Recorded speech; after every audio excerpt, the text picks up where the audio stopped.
शांति। एक दार्शनिक अपने एक शिष्य के साथ कहीं घूम रहे होते हैं। शाम का समय है। एक स्थान पर वो पहुंचते हैं और देखते हैं एक टूटा फूटा सा घर है और बहुत बड़ा खेत है, परंतु खेत में कोई फसल नहीं है। खेत भी जैसे वीरान पड़ा हुआ है। वो दोनों सोचते हैं, घर पर देखते हैं कोई अगर हो तो थोड़ा जलपान किया जाए। और ठक ठक करते हैं। एक व्यक्ति बाहर आता है जो अपनी पत्नी और 3 बच्चों के साथ वहां रहता था। वो उन्हें पानी देता है। वो दार्शनिक उस व्यक्ति से पूछता है, तुम करते क्या हो? वो कहता है, कुछ भी नहीं, कुछ भी नहीं। ये जो इतना बड़ा खेत है, ये तो वीरान सा पड़ा हुआ है। वो कहता है, नहीं, मैं कुछ भी नहीं करता। फिर घर कैसे चलता है? वो कहता है, हमारे पास एक भैंस है, उसी का दूध हम निकालते हैं और उसी को बेचते हैं और बस आराम से जीवन कट रहा है। किसी मेहनत की आवश्यकता नहीं। रात बहुत हो चुकी होती है तो वो व्यक्ति कहता है, आज रात आप यहीं रुक जाओ। तो वो दार्शनिक और उसका शिष्य वहीं रुक जाते हैं। और आधी रात को अचानक वो संत, वो दार्शनिक उठता है और अपने शिष्य से कहता है, चलो यहां से, यहां हमें एक पल भी नहीं रहना। तो शिष्य को आश्चर्य लगता है, ऐसा क्या हो गया? परंतु जाने से पहले एक काम करना है। वो जो भैंस है उसको चट्टान से गिराकर मार देना है। शिष्य अपने गुरु के मुख से ऐसी बातें सुनकर अवाक रह जाता है,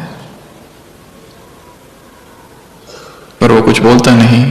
और वो दोनों चुपचाप उस भैंस को लेते हैं, चट्टान पर जाते हैं और उसे ढकेल देते हैं और वो मर जाती है और वो दोनों वहां से चल जाते हैं। शिष्य का मन आत्मग्लानि से भर जाता है। ये मेरे गुरु ने क्या कर दिया? मैं तो इन्हें बहुत महान समझता था, पर ये इन्होंने क्या कर दिया? और 10 साल गुजर जाते हैं और 10 साल के बाद भी उस शिष्य के मन में वो आत्मग्लानि का, अपराध का भाव अब भी है। और वो सोचता है, क्यों ना अपनी गलती पर प्रायश्चित किया जाए, क्यों ना वहीं उस स्थान पर जाकर उस व्यक्ति को सच सच बता दिया जाए, तो शायद दिल को थोड़ी राहत मिलेगी।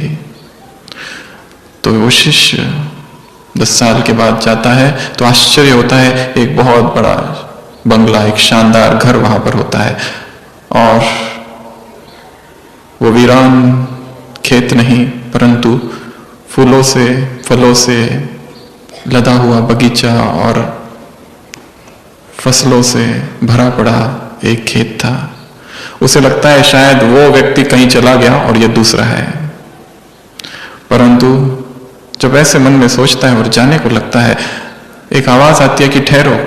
वो वही व्यक्ति होता है जो 10 साल पहले मिला था। वो कहता है कि क्या आपने मुझे पहचाना? मैं वही हूं जिसके घर आप आए थे 10 साल पहले।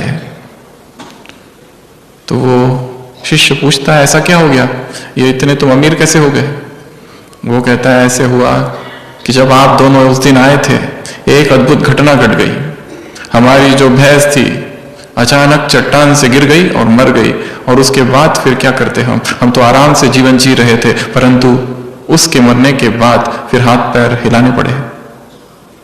फिर मैंने थोड़ा सा काम करना चालू किया और उसके बाद में धीरे धीरे खेती की और धीरे धीरे फसल आई। और फिर जो फसल आई उसको बेचा, फिर फूलों फलों का बगीचा लगाया, और करते करते इन 10 सालों में मैं इतना बड़ा फल का व्यापारी बन गया। वो शिष्य कहता है, परंतु ये सब तो आप पहले भी कर सकते थे। वो कहता है, पहले भी कर सकता था, परंतु वो जो भैंस थी उसी पर हम निर्भर थे और उसी पर हम अवलंबित थे, और जब तक वो थी तब तक ये विचार ही नहीं आया। जिस दिन वो मर गई, जिस दिन वो समाप्त हो गई, उसी दिन से संकल्प आया कि कुछ करना चाहिए। उसी दिन से जो अंदर में चेतना सोई पड़ी थी वो जाग गई। तब उस शिष्य को अपने गुरु की हुई वो बात याद आती है। कहानी बड़ी अद्भुत और अटपटी है, परंतु वो भैंस ही बाधा थी। वो भैंस एक रूपक है। हर मनुष्य ने भी ऐसी ही किसी वस्तु को, किसी प्राणी को, किसी चीज को पकड़ के रखा है और उसके आधार से सुख चैन से जी रहा है, परंतु उसके पुरुषार्थ में कोई गति नहीं है, क्योंकि सब कुछ ठीक ठाक चल रहा है। वो रूपक भैंस का कोई व्यक्ति हो सकता है, कोई वस्तु हो सकती है, कोई साधन हो सकता है, कुछ भी वस्तु हो सकती है, और वही शायद बंधन है, बाधा है, और हम उसे छोड़ना नहीं चाहते, उसे पकड़े हुए हैं। ऐसा कोई सद्गुरु आ जाए जो उसको हमारे जीवन से हटा दे, तो जीवन की चेतना में गति आ जाए, शक्ति आ जाए। और भगवान जब धरा पर आता है और जब देखता है कि आत्माएं कैसी सोई पड़ी है, कैसे हर एक ने किसी एक भैंस को पाल रखा है जो कि उसकी उन्नति में बाधा है, तो सबसे पहला काम वो उसको हटाने का करता है, ताकि बाद में हम ये ना कह सके कि तुमने हमें बताया ही नहीं था। फिर मत कहना कि बताया नहीं।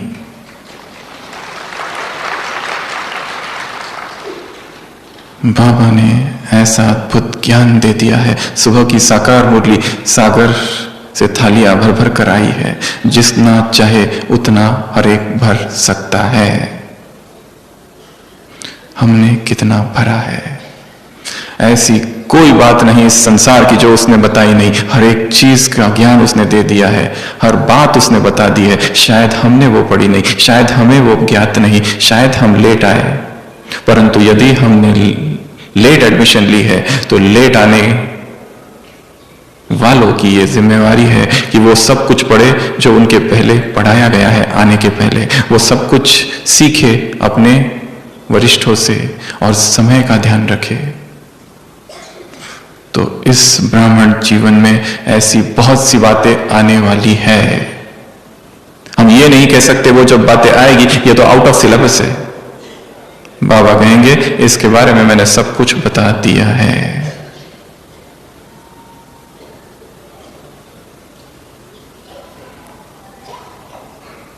और अब भी थोड़ा समय है, हमें वो सारी बातें जान लेनी है जो आने वाली है, जिसको हम कहेंगे पेपर्स। इस ब्राह्मण जीवन में ऐसे आने वाले 10 बहुत शक्तिशाली पेपर है। उसमें से 8 तो सभी को आने वाले हैं और 2 शायद किस किस को। और यदि अंतिम समय के पेपर्स की लिस्ट गिनाई जाए तो ये 8 मुख्य है और वो हर एक को आएंगे और एक एक पेपर बड़ा कड़ा होगा।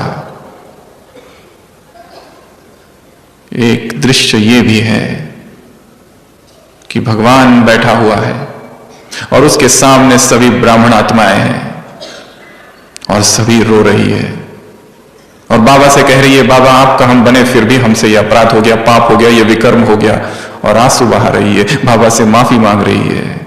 ऐसा भी दृश्य आने वाला है और बाबा संपूर्ण साक्षी है, कोई लेना देना नहीं किसी से।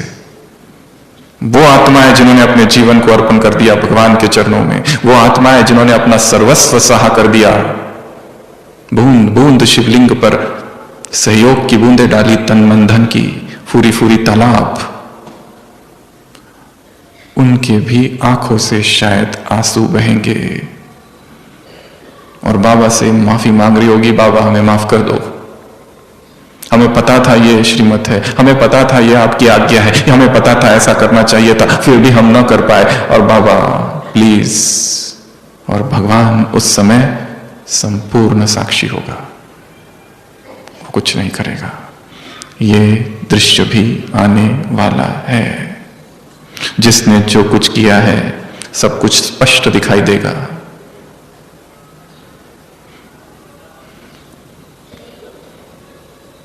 तो इस ब्राह्मण जीवन में भी कुछ ऐसे पेपर आने वाले हैं कि जिसके लिए हमें तैयार रहना है। अभी अभी शांतिवन में इसी हॉल में 3 तारीख मुरली चली।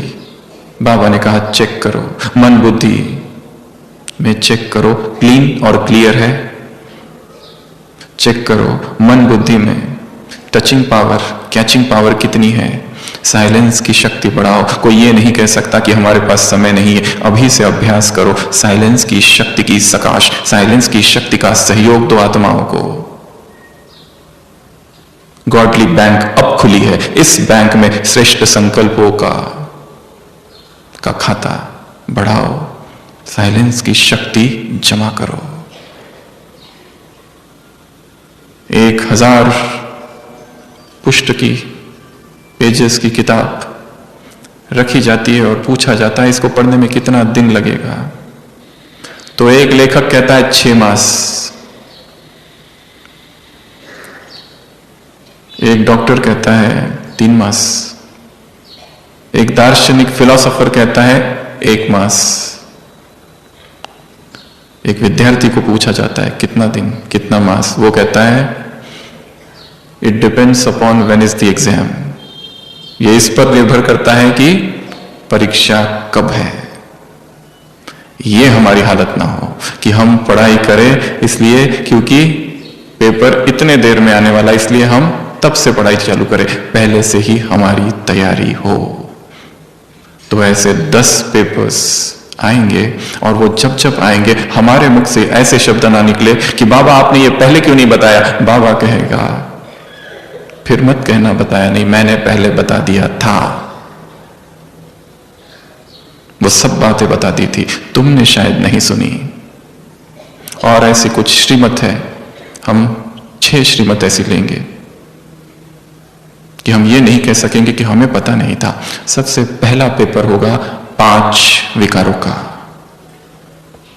जिसमें जो विकार छिपा बैठा है वो अंत में बाहर निकलेगा विकराल रूप में। यदि वो क्रोध है जिसको दबाया गया है और जिसको रूपांतरित नहीं किया गया, वो क्रोध विकराल रूप धारण करेंगे। अगर वो काम है वो सुनामी की तरह बाहर निकलेगा। संपूर्ण निर्विकार। यदि वो लोभ है, यदि वो अहंकार है, बाबा ने कभी कहा है 5 विकार स्थूल, 5 विकार सूक्ष्म और रॉयल माया। माया के 3 रूप बताए हैं। क्रोध चला गया, चिड़चिड़ापन रहा है। काम तो समाप्त हो गया परंतु कामना रही हुई है, प्रभावित होना रहा हुआ है। कोई व्यक्ति अच्छा लगता है, लगाव और झुकाव है, आसक्तियां है, सूक्ष्म वासना आत्मा को बांधे हुए है। तो ये पेपर हर एक के सामने आएगा। जब तक मधुबन में है सब कुछ अच्छा है, परंतु यहां से जैसे ही वहां उस दुनिया में जाते हैं तो वहां के संस्कार प्रकट होते हैं। इस दुनिया में आते हैं तो यहां के संस्कार प्रकट होते हैं। जब इस दुनिया में है तो उन संस्कारों को चेक करना है जो वहां प्रकट होते हैं, ताकि उनको जड़ से समाप्त किया जाए। और सभी एक अव्यक्त वाणी नोट करके रखेंगे। 26 दिसंबर 1979, 26 दिसंबर 1979 शायद एकमात्र अव्यक्त वाणी है जिसमें बाबा ने कहा है इन विकारों को तुम्हें जीतना नहीं है, इन्हें बंदी नहीं बनाओ, नहीं तो राजा यदि कोई बंदी बनाया जाता है तो बदला लेता है। तुम्हें इस विकारों को, इन विकारों को रूपांतरित कर देना है, सहयोगी बना देना है। अपना काम विकार यदि है उसको शुभ भावना में परिवर्तित कर दो। किसी भी विकार को दबाया जाएगा तो वो सूक्ष्म रूप से बाहर निकलेगा कभी ना कभी। उसका रूप ही बदल देना। जो क्रोध है उसको यदि दबाएंगे तो वो और बढ़ेगा। उस क्रोध को रूहानी खुमारी बना दो, उस क्रोध को सहन शक्ति बना दो। वो जो मोह है उसे स्नेह बना दो, वो जो लोभ है उसे अनासक्त वृत्ति बना दो, और वो जो अहंकार है उसे स्वाभिमान बना दो। और बहुत सारी बातें उस मुरली में आई है जिसमें बाबा ने कहा है तुम्हें दबाना नहीं है किसी भी विकार को, समझना है उसे। क्रोध आ रहा है तो ये नहीं कि मैं प्रतिज्ञा करता हूं आज से क्रोध नहीं करूंगा। वो आया क्यों, कहां से आया, कहां उसका उद्गम स्थान है, वो कौन सी गंगोत्री है जहां से ये क्रोध की धारा बह रही है। यदि कम प्रकट हो रहा है, कहां से आ रहा है, जरूर कोई ट्रिगर है, जरूर कोई उत्तेजक है, जरूर कुछ तो मन में जा रहा है, जरूर कोई स्मृति है, कोई संस्कार है, कोई बाहर की वस्तु है जिसे देखा जा रहा है और फिर आंखों से प्रवेश हो रहा है। वो समझना है विकारों को, सूक्ष्मता से जानना है इन विकारों को। क्यों आया, कहां से आया। कुछ दिन पहले एक मुरली थी, अपनी हार और जीत का चिंतन करो। हार हुई तो क्यों हार हुई, किस कारण से हार हुई, कौन सा वो कारण था। जब तक ये कारण न ढूंढा जाए वो गलती फिर होती रहेगी। तीव्र पुरुषार्थ की परिभाषा बाबा ने कभी दी है। तीव्र पुरुषार्थ अर्थात ये नहीं कि गलती करना ही नहीं, तीव्र पुरुषार्थ अर्थात दोबारा वही गलती ना करना। एक बार हो गई, अब नहीं, नहीं तो ये जीवन पश्चाताप में बीतेगा। एक तरफ संसार में खून की नदियां बहेगी और दूसरी तरफ यहां ब्राह्मण संसार में रक्त के आंसू ब्राह्मणों के। जितना पश्चाताप ब्राह्मणों को होगा शायद संसार की आत्माओं को नहीं होगा, क्योंकि ये वो आत्माएं जिन्होंने भगवान को जाना, समझा, माना, अपना जीवन अर्पण कर दिया, उसकी श्रीमत को जानने के लिए जीवन लगा दिया। उसके बाद भी एक कदम कभी आगे बढ़े तो एक कदम पीछे, ऐसी पुरुषार्थ की गति चालू है। एक कदम आगे बढ़ते फिर एक कदम पीछे जाते, एक कदम आगे बढ़ते फिर स्वप्न में भंग होता है। क्या हम कर रहे हैं, कैसा ये अंतर्द्वंद है।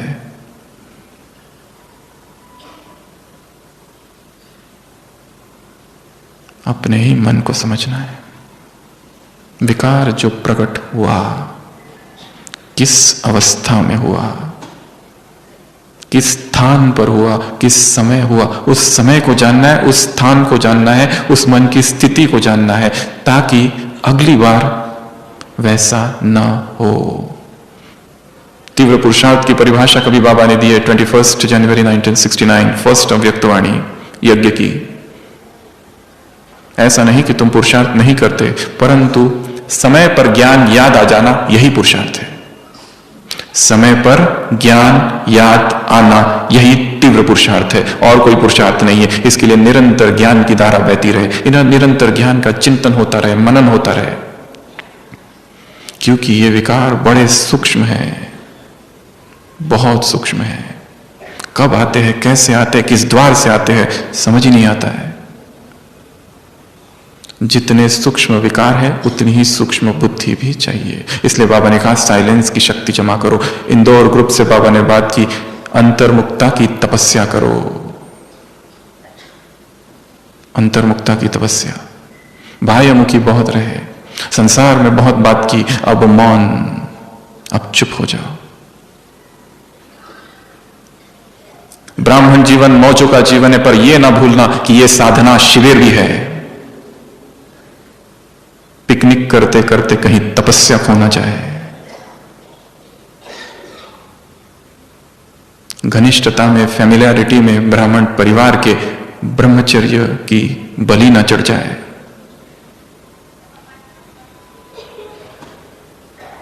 प्यारा बनने के अभ्यास में न्यारापन न खो जाए। आत्माओं का प्यारा बनने के पुरुषार्थ में परमात्मा से हम दूर ना हो जाए।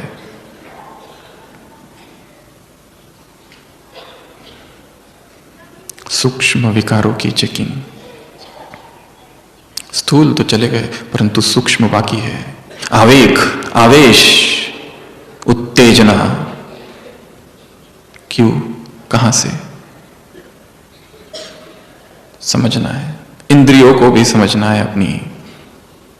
जैसे आंखों ने फल देखा, आंखों ने क्या किया, फल को देखा, परंतु आंखें जा नहीं सकती थी इसलिए पैर गए, पर पैर फल को तोड़ नहीं सकते थे इसलिए हाथों ने तोड़ा, परंतु हाथ खा नहीं सकते थे इसलिए मुंह ने खाया, और फिर पेट में गया, और फिर माली को पता चला, और दंडे किसको पड़े, पीठ को, जिसका कोई दोष नहीं था, परंतु आंसू आंखों से आए।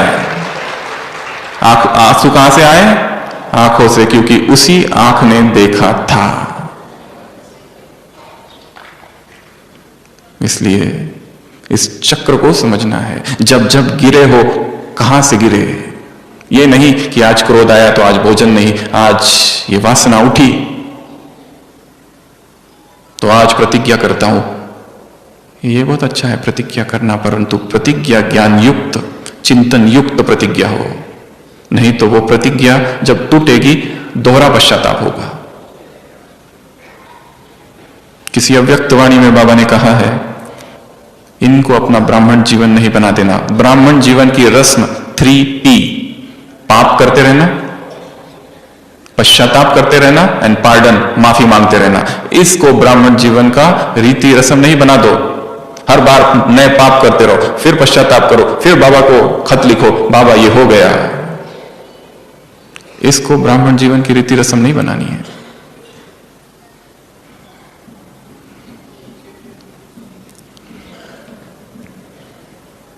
तो ये पहला पेपर सबको आएगा, हर एक को। जिसने क्रोध को जीत लिया है उसे क्रोध का पेपर नहीं आएगा, उसे किसी और का पेपर आएगा। जो रहा हुआ है, जो छिपा हुआ है, अंदर ही अंदर धधक रहा है, अंगारी चिंगारी की तलाश है बस। तो इससे पहले कि ये पेपर आए, स्वयं को स्थिर कर देना है, मुक्त करना है एक एक विकार से। To slay each passion each day, एक एक दिन एक एक वासना का अंत हो जाए और आत्मा निर्विकार की ओर बढ़े। ये पहला पेपर। दूसरा पेपर आएगा प्रकृति के 5 तत्वों का। एक तत्व हलचल करता है तो कैसी अवस्था हो जाती है, सोचो। 5 ही तत्व एक साथ आक्रमण करेंगे तो हमारी कैसी स्थिति होगी। बाहर भूकंप हो परंतु अंतर मन में अकंप हो। यदि बाहर ज्वालामुखी हो तो अंदर योग की ज्वाला प्रकट हो। और यदि प्रकृति को जीतना है तो प्रकृति के लिए हमें कुछ करना पड़ेगा। 24 घंटे में कम से कम 2 बार प्रकृति को सकाश, सुबह अमृत वेला, नुमा शाम के योग। प्रकृति से माफी मांगना, क्योंकि प्रकृति ने हमें सब कुछ दिया था और हमने प्रकृति के साथ क्या कर दिया। प्रकृति को सकाश, प्रकृति से माफी मांगना, प्रकृति को किरणें देना, प्रकृति को सतो प्रधान बनाना। तत्व एक एक। दादी जान की कहते हैं, मैं हर दिन 5 मिनट अपने ही शरीर को सकाश देती हूं। यह शरीर भी तत्वों का बना है। तो इस प्रकृति को हमें पावन करना है। और आपको एक संकल्प दे रहे हैं जो कि अपनी डायरी में नोट करके रखना है। मुझे इस सृष्टि के एक एक कण को पावन करना है, एक एक पार्टिकल को पवित्र बनाना है। इस समूचे संसार को, एक एक कण को पवित्र बनाना है।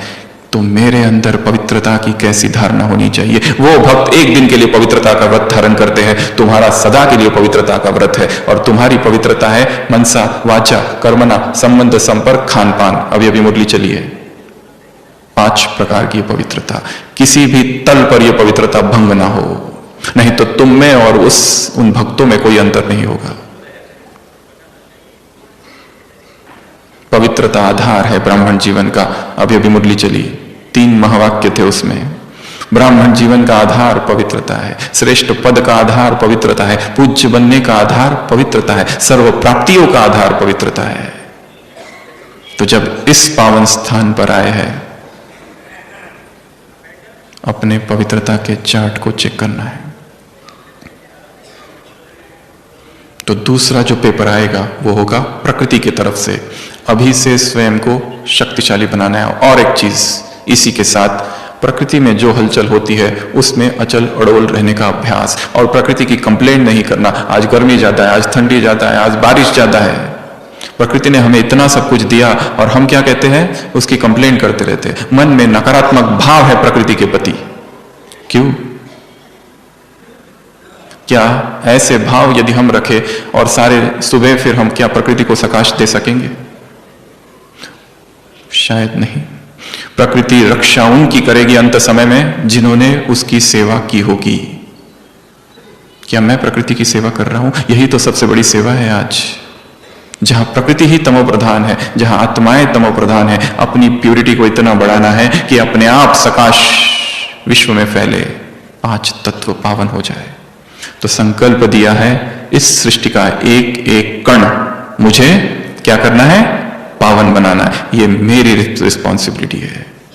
ये दूसरा पेपर आएगा, और आएगा तो वहां डरना भी नहीं है फिर, क्योंकि विनाश के समय मनुष्य की 2 टेंडेंसीज बाहर निकलती है, 2 प्रवृत्तियां। एक तो अच्छाई की, जैसे उत्तराखंड में त्रासदी हुई थी, कितने लोग वहां चले गए मदद करने के लिए, लंगर के लंगर खुल गए निस्वार्थ सेवा करने के लिए। तो दूसरी ओर एक दूसरा पक्ष भी था, कई सारे चोर और उचक्के भी आ गए जो डूब रहे थे, उनको लूट रहे थे। मनुष्य मन के दोनों भाग वहां पर प्रकट हुए थे।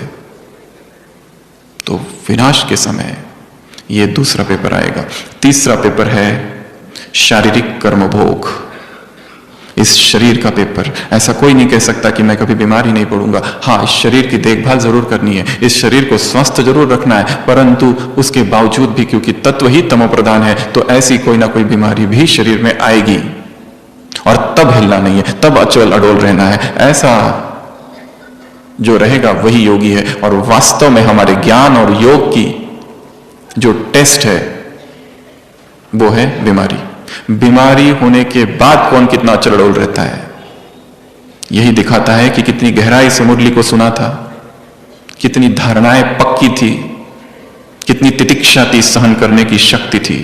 या हलचल में आ गए, जरा सी बीमारी और हलचल, जरा सी बीमारी और पूरा ज्ञान योग समाप्त हो गया। जरा सी बीमारी और नेगेटिव संकल्प चलने लगे कि बाबा मदद नहीं करता, हमने अपना जीवन दे दिया उसको, उसके बाद भी ये बीमारी। ऐसा क्यों?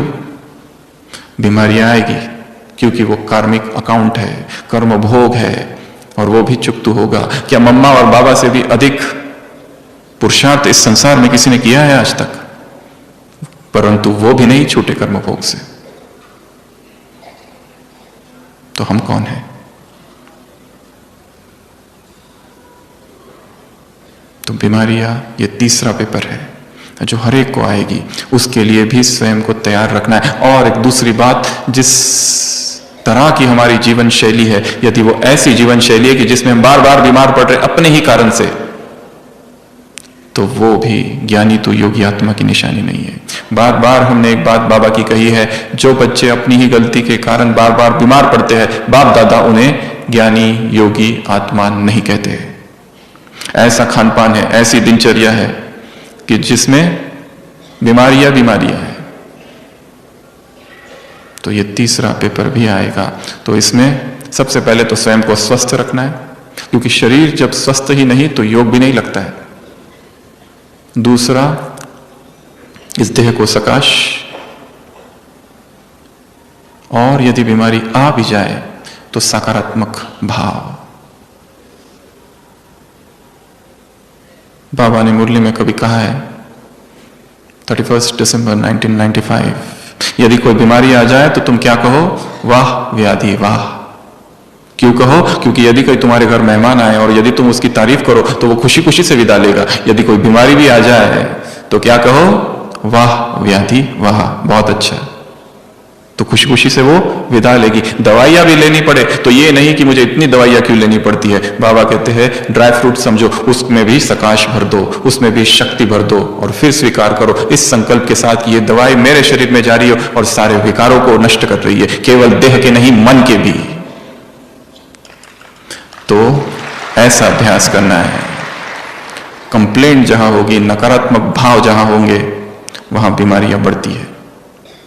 और हमने देखा है मेडिकल प्रैक्टिस में, जो मरीज जितना सकारात्मक है उतना ही जल्दी ठीक होता है, और जिसके मन में जितनी बेचैनी है, हलचल है, प्रश्न है, उसकी बीमारी कभी ठीक नहीं होती, बहुत टाइम लगता है ठीक होने के लिए।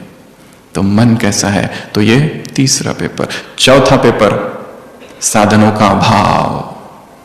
अब जो कुछ साधन हमारे पास है, एक समय आएगा कुछ भी नहीं होगा। मोबाइल होगा परंतु नेटवर्क नहीं, कुछ भी नहीं होगा। जितने सुख सुविधाओं के आज साधन हमारे पास है, सोचो वो सब कुछ हट जाए तो क्या हम अचल रह पाएंगे, अडोल रह पाएंगे? और ये होगा, और बाबा ने ये सब कुछ पहले ही बता दिया। हम ये नहीं कह सकते बाबा ये क्या होगा, हो गया, फिर मत कहना बताया नहीं, सब कुछ बता चुके हैं बाबा। और ये साधन हमारी साधना का आधार नहीं है, आज है कल नहीं रहेंगे। हमारी साधना निराधार है। हमारी साधना इस संसार के किसी भी वस्तु पर डिपेंडेंट नहीं है। हाँ, उनका उपयोग करना है, उनका प्रयोग करना है, उनकी मदद लेनी है, परंतु इसका मतलब ये नहीं कि वो जब नहीं है तब हम हलचल में हैं। कुछ भी नहीं रहेगा, आज बिस्तर है वो भी नहीं रहेगा।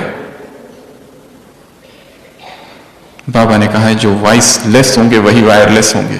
जिनके अंदर इतनी पवित्रता की शक्ति होगी, इतनी प्यूरिटी का बल होगा, वो अपने आप उनको टचिंग होगी। अभी मुरली में बाबा ने कहा था टचिंग पावर कैचिंग होगा। उनको पता चलेगा यहां जाना है वहां नहीं जाना है, ये करना है वो नहीं करना है। कब होगा ये?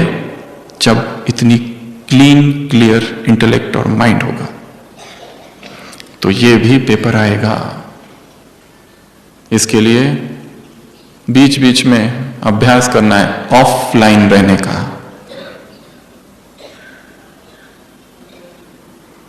इतना डिपेंडेंस ना हो जाए उस पर। बाबा ने व्रत की भी बात कही शिवरात्रि में। वो लोग व्रत करते हैं, विश्व को इस समय डिजिटल व्रत की आवश्यकता है, जो इतना डूब गया है। वैज्ञानिक अनुसंधान कहते हैं पिछले 5 साल में इस संपूर्ण सृष्टि में जितने विकार बढ़े हैं उतने कभी नहीं हुए थे, क्योंकि तभी से ही इंटरनेट फ्री हुआ है। युवा जगत में जो विकार बढ़े हैं वो इसके कारण। इसको भी समझना है कि इतने साधनों पर हम अधीन ना हो जाए कि साधना ही खो गई। साधना का पथ है ये, तपस्या का पथ है ये। अब सोने का वक्त नहीं, नींद ना करो, बहादुरी से माया का सामना करो। आवाज उठ रही है आबू की भूमि से, आवाज उठ रही है आबू की भूमि से। उस आवाज को सुनना है। भारत का बदलना है तुम्हें नक्शा कर्म से। इतने बड़े कार्य हमें करना है और हम सो रहे हैं। हम किसी एक छोटी सी वस्तु पर अवलंबित हो गए। निराधार।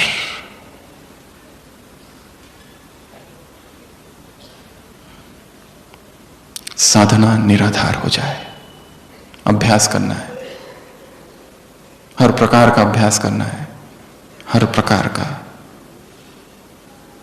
कठिन से कठिन परिस्थितियों में रहने का अभ्यास। तो ये एक पेपर। अगला लौकिक आत्माओं से पेपर। 5वां लौकिक आत्माओं से पेपर आएगा। उनकी कोई बीमारी, उनकी मृत्यु, स्वजनों की बीमारी, स्वजनों की मृत्यु, स्वजनों की आर्थिक तंगी हमें हलचल में ना लाए, क्योंकि सभी आत्माएं, सभी एक्टर्स है। हमने अपना जीवन इधर दे दिया, वो अभी तक ज्ञान में नहीं है, परंतु उनकी वजह से यहां डिस्टर्बेंस है। और यदि वो ज्ञान में भी है तो भी डिस्टर्बेंस है, क्योंकि मोह इतना ज्यादा है, लगाव इतना ज्यादा है।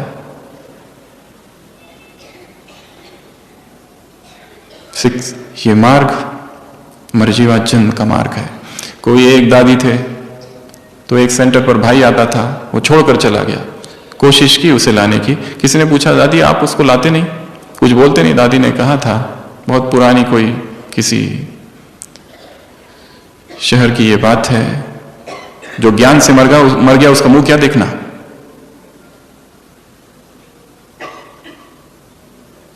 ऐसी नष्ट मोह की स्थिति हो तो स्वजनों की मृत्यु, स्वजनों की बीमारी और स्वजनों की हलचल हमें हलचल में ना लाए, नहीं तो यही पेपर बन जाएगा अंत समय में। इसी से हलचल में आ जाएंगे। सेवाएं बहुत की, परंतु मोह नहीं टूटा अब तक, तो यही हलचल में लाएगा।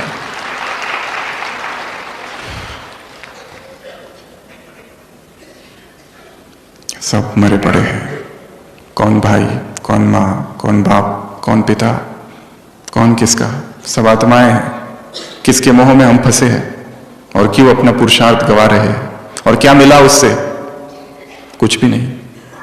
इतनी अपेक्षाएं, इतनी एक्सपेक्टेशंस और हर बार धोखा, फिर भी छोड़ नहीं रहे। कैसा ये? और वास्तव में हमें जो कुछ सुख मिलता है किसी दूसरे व्यक्ति से कभी नहीं मिलता। जैसे वो कुत्ता है, वो हड्डी को पकड़ लेता है और चूसते रहता है, उसे लगता है वो रस हड्डी से आ रहा है, परंतु हड्डी से वो रस आ ही नहीं रहा है। ध्यान पूर्वक देखो, उसके मुंह से खून निकल रहा है, वही खून को वो पी रहा है और उसको लगता है वो रस हड्डी से आ रहा है। एक पुरुष को लगता है रस स्त्री से आ रहा है, स्त्री को लगता है पुरुष से रस आ रहा है। ना तो स्त्री में रस है, ना तो पुरुष में। किसी भी व्यक्ति में रस नहीं है, रस हमारे ही अंदर है, वो प्रकट हो रहा है।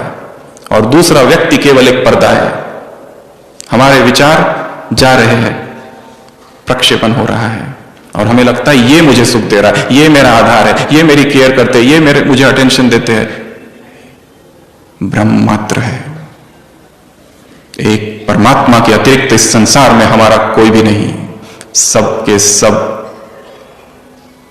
सौतेले हैं,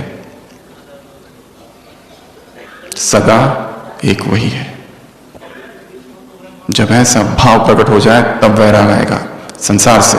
नहीं तो संसार को व्यक्ति पकड़ के रखता है, खींच के रखता है। ऐसे लगता है इनको मैं छोड़ दूं तो मेरा क्या होगा? वही बाधा है मार्ग में।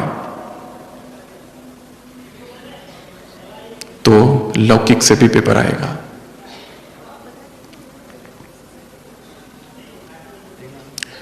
अगला पेपर है अलौकिक से पेपर, इस ब्राह्मण परिवार से पेपर।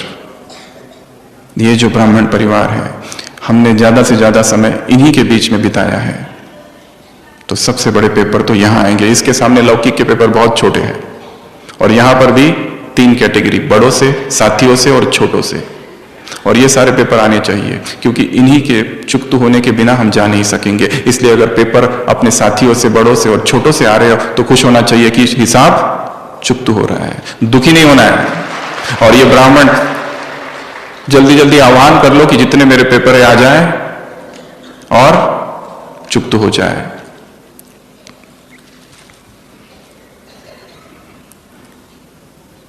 तो ये एक पेपर। उसके बाद भटकती आत्माओं के द्वारा पेपर, इविल सोल्स। भटकती हुई आत्माएं उनमें प्रवेश करती है जो कमजोर है मन से। भटकती हुई आत्मा उनमें प्रवेश करती है जिनका रस शरीर में है, जिनका रस संकल्पों में है और परमात्मा में है और आत्मिक सुख में जो रहती है उनमें नहीं आ पाती है। वो शक्तिशाली आत्माएं हैं। जो कमजोर है उन्हीं में प्रवेश करती है। इसलिए अपने आप को शक्ति भरनी है, अपने आप में स्पिरिचुअल पावर्स भरनी है स्वयं में, नहीं तो ये अटैक होगा। ये भी एक पेपर है। अगला पेपर बुरी दृष्टि वाली आत्माओं से पेपर, कुदृष्टि वाली विकारी आत्माएं जो हम पर कुदृष्टि डालेगी, ये भी एक पेपर होगा। इसके लिए फिर से एक ही पुरुषार्थ है, अपनी प्यूरिटी को, अपनी पवित्रता को बढ़ाते जाना है। क्योंकि जिस प्यूरिटी के लेवल पर हम हैं शायद वो संपूर्णता नहीं है। उन आत्माओं को देखना है कि जिनका जीवन लंबा समय से पवित्र रहा है और उनके जैसा बनने का अभ्यास करना है। जैसे हमारी सारी दादियां, निष्कलंक जीवन है जिनका, उनसे सीखना है। तो वो भी एक पेपर आएगा ऐसी आत्माओं से। उसके बाद में 2 कुछ अलग प्रकार के पेपर है जो भी आएंगे। एक है आर्थिक पेपर, अचानक दिवाला निकल जाना, अचानक कुछ भी हाथ में नहीं रहना, सारे पैसे चले गए, वो भी पेपर आएगा। उसमें भी अपने आप को जिसने ज्ञान धन से भरपूर रखा है वो ऐसे पेपर को सहज पार कर लेंगे। परंतु जिनके पास ज्ञान की कमी है, ज्ञान धन की, जब स्थूल धन की कमी होगी तो परेशान हो जाएंगे। इसलिए रत्नों की थालियां भगवान अभी लुटा रहा है। एक एक रत्न को उठाना है और बुद्धि रूपी झोली में भरना है ताकि वो शक्ति बन जाए और परिस्थितियों में काम आए। और सबसे बड़ी ऐसी एक परिस्थिति आर्थिक दिवाला निकल जाना, बैंकक्रप्ट, इंसॉल्वेंट। अगला एक पेपर है जो किसी किसी को आ सकता है, उसके लिए भी तैयार रहना है, लीगल, कानूनी। हमने कभी सोचा नहीं था ऐसा होगा, पर वो भी होगा, क्योंकि इतने सारे 63 जन्म हमने क्या किया हमें पता नहीं, बहुत सारी चीजें हम करके रखी है। तो कुछ कुछ पेपर्स, चाहे सेवा केंद्र, चाहे घर या ऑफिस या कहीं पर भी, लीगल पेपर भी आएंगे, और ये पेपर में व्यक्ति हिल जाता है, कोर्ट कचहरी और ढेर सारी बातें। पर इसमें भी अचल अडोल, और इसमें भी ये संकल्प कि भगवान मेरा साथी है और मैं अकेला कभी भी नहीं हूं, वो निरंतर मेरे साथ है, हर जीवन की हर परिस्थिति में मेरे साथ है, तो वो सहज हो जाएगा। और फिर अगला पेपर है पुराने संस्कार। ये तो हर एक को आना है। इसका वर्णन बाबा ने कई सारी अव्यक्त वाणियों में किया है कि ये पुराना पेपर, ये पेपर आएगा। अचानक जो हमको लगा 10 साल पहले का संस्कार जो दब चुका था, मिट चुका था, अचानक प्रकट हो गया। किसी से घृणा थी 10 साल पहले, 10 साल तक वो कहाँ चला गया व्यक्ति पता नहीं, और हमने यहाँ बहुत सारे अभ्यास किए, मैं विश्व कल्याणकारी हूं और ऐसा हूं वैसा हूं, और अचानक वो व्यक्ति सामने आ जाता है, वही घृणा, वही नफरत फिर से प्रकट हो गई, क्योंकि उसे शायद माफ नहीं किया था। इसके लिए सबसे बड़ा पुरुषार्थ है अंतर्मुक्ता की गुफा। बाबा ने कहा इंडोर, अंतर जाकर अपने ही मन को, अपने ही मन की गुफा को देखना, कौन से भाव उसमें है, टॉर्च लेकर जाना होगा एनालाइज करने के लिए, कहां घृणा है, कहां नफरत है, कहां द्वेष है, किससे ईर्ष्या है मुझे, किसने मुझे जीवन में बहुत दुख दिया और मैंने अब तक उसे माफ नहीं किया है, पकड़ के रखा है उसे, क्यों, क्या मैं करूं जिससे इस बोझ से मैं मुक्त हो जाऊं। नहीं तो ये मुझे अपने लिए उसे माफ करना पड़ेगा, उसके लिए नहीं, अपने लिए, नहीं तो मैं पुरुषार्थ नहीं कर पाऊंगा। अव्यक्त महावाक्य है बाबा के, इस संसार में इस संसार की एक आत्मा के लिए भी यदि घृणा है तो तुम संपूर्ण नहीं बन सकोगे। इसके लिए अभी अभी मुरली चली, बाबा ने कहा स्नेह के विमान में आए हो, सभी आए स्नेह के विमान में, और तो जाएंगे किसमें, स्नेह के ही विमान में जाना। घृणा, नफरत, ईर्ष्या यहीं छोड़ देना। तो ये भी एक पेपर होगा, पुराने संस्कार, पुरानी आदतें, पुरानी एडिक्शंस। क्योंकि जो 10 साल पहले हम देखते हैं मेडिकल प्रैक्टिस में, एक व्यक्ति है शराब पीता है, बहुत पीता है, बहुत पीता है, और अचानक कोई घटना हो जाती है, छोड़ देता है, फिर 10 साल पीता ही नहीं है, फिर सब कुछ ठीक रहता है, फिर अचानक एक दिन फिर से चालू कर देता है। क्यों, क्या हो गया? क्योंकि वो 10 साल में शायद इतना ओवर कॉन्फिडेंट हो गया कि मैंने तो जीत लिया, हो गया, और अचानक एक कमजोर पल में वो गलती फिर से आ जाती, वो एडिक्शन फिर से आ जाता है। गलती एक पल की होती है और सजा जीवन भर भुगतनी पड़ती है। लम्हों ने खता की, सदियों ने सजा पाई। गलती तो एक पल की होती है। जितने जेल है संसार में, सब में जाकर हम देखें तो वो लोग तो कितने अच्छे अच्छे, ऐसा दिखाई देगा। वो कहते हैं कि पता नहीं उस 10 मिनट में क्या हो गया था, क्या आवेग आ गया था और वो गलती हो गई। इसके लिए पहले तो ये नम्रता होना चाहिए कि ये मेरे में है, मैं स्वीकार करता हूं कि मुझ में इंफीरियोरिटी कॉम्प्लेक्स है, हीनता के भाव है। मैं स्वीकार करता हूं कि मैं अपने आप को थोड़ा महान ही समझता हूं दूसरों से। मुझ में ये है कि ईर्ष्या है, यह आत्मा मेरे से आगे जाती है तो मुझे दुख होता है। दूसरे मेरे से कुछ अच्छा सेवा करते हैं तो मुझे दुख होता है। पहले तो ये रियलाइजेशन होना चाहिए कि मुझ में ये भाव है, उसके बाद ही उस पर हम काम कर सकेंगे। परंतु अहंकार को बड़ी चोट लगती है ये स्वीकार करने में, परंतु यदि हमें छूटना है तो करना पड़ेगा। एक छोटी सी लिस्ट बनानी है, मेरे ऐसे कौन से संस्कार है जो श्रीमत के विरुद्ध है, मेरी ऐसी कौन सी आदतें हैं जो योगी आत्माओं की आदत नहीं है,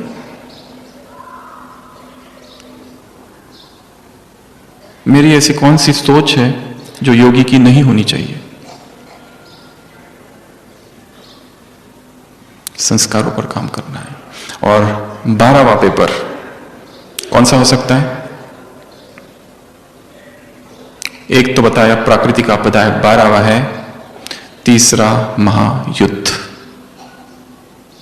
छोटी सी युद्ध की अगर परिस्थितियां भी निर्माण हो जाए तो इतनी हलचल हो जाती है, इतनी हलचल हो जाती है कि मीडिया उसको क्या से क्या कर देती है। सोचो जब महायुद्ध होगा तब क्या परिस्थिति होगी, और क्या उस परिस्थिति में हम अचल अड़ोल रह पाएंगे, जहां कर्फ्यू लगेगा, पता नहीं कब बॉम्ब कहां गिर जाए, कैसी हलचल होगी उस समय।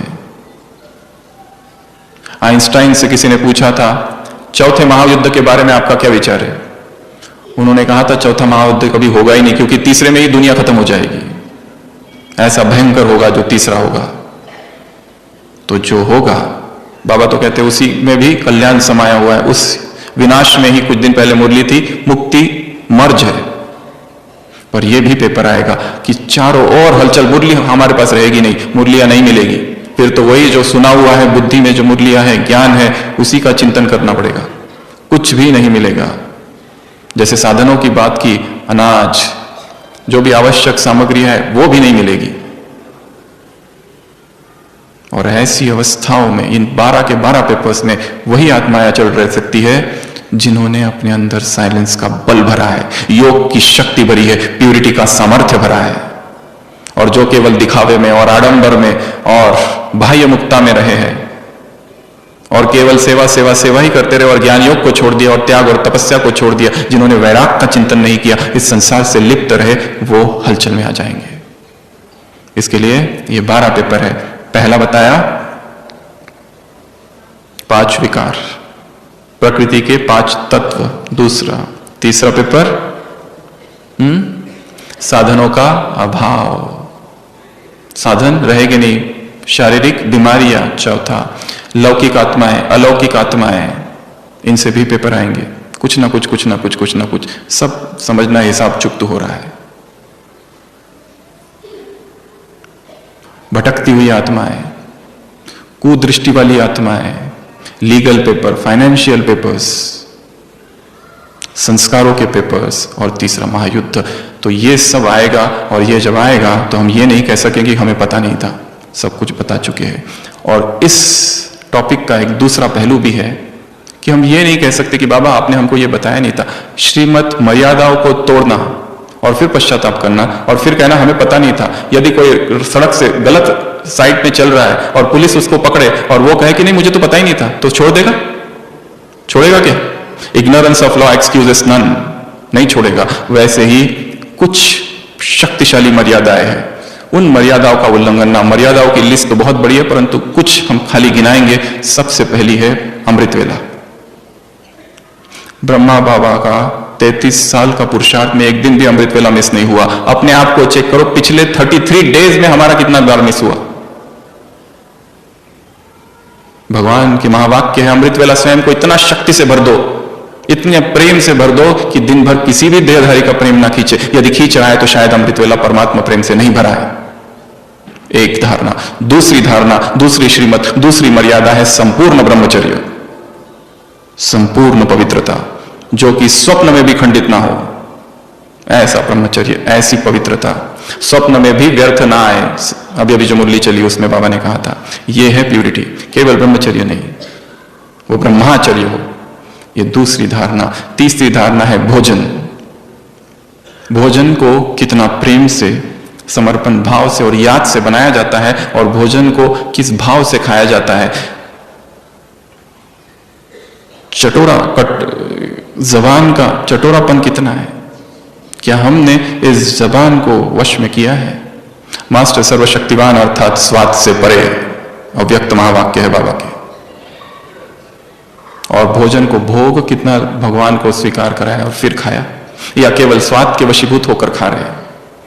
शरीर को जितना चाहिए शायद उससे कई गुना अधिक हम खा रहे हैं, और जो चाहिए नहीं वो ज्यादा खा रहे हैं। तो भोजन की मर्यादा, भोग लगाने की मर्यादा, ये 3 मुख्य मर्यादा है। अगला सत्संग। कितना सत्य के संग में रहते हैं, या ब्राह्मण परिवार में रहते हैं, या यहां से जाने के बाद ऐसे ऐसे दोस्त बना के रखे हैं संसार के कि उनके साथ में जाते ही उधर का रंग चालू हो जाता है। वो दोस्त मिलते ही वहां की बातें चालू हो जाती है। इधर आते हैं तो इस परिवार की बातें, उधर जाते हैं तो उधर के, दोनों का बैलेंस रखे हुए हैं। ब्राह्मण परिवार में ब्राह्मणों का बनते हैं, संसार में जाते तो उधर का बनते। ऐसा तो नहीं होगा, दो नैया में पैर रखे हुए चिर जाएंगे।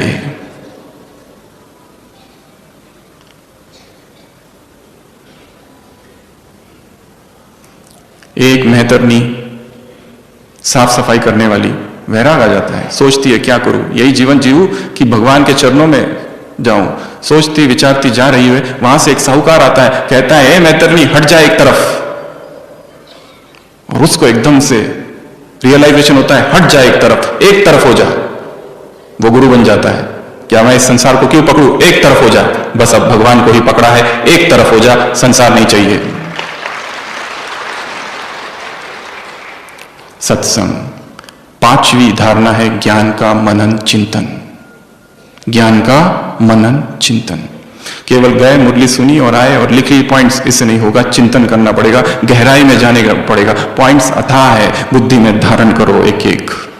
और लास्ट मर्यादा, योग का चार्ट बढ़ाते जाना है। 1 घंटा है तो 2 घंटा, 2 घंटा है तो 3 घंटा, 3 घंटा है तो 4। कल की साकार बोली अष्ट रत्न अर्थात 8 घंटे योग का चार्ट।